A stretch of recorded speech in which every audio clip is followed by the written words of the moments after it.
fet, adaptar el nostre parc construït és el gran repte que tenim avui en dia, no? Perquè ja per qüestions de sostenibilitat, no?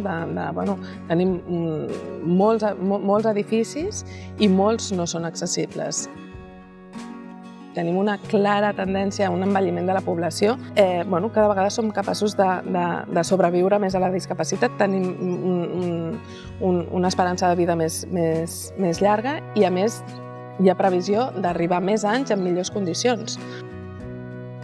Els arquitectes hem de ser molt conscients d'aquesta realitat i començar a dissenyar donant resposta a aquesta qüestió.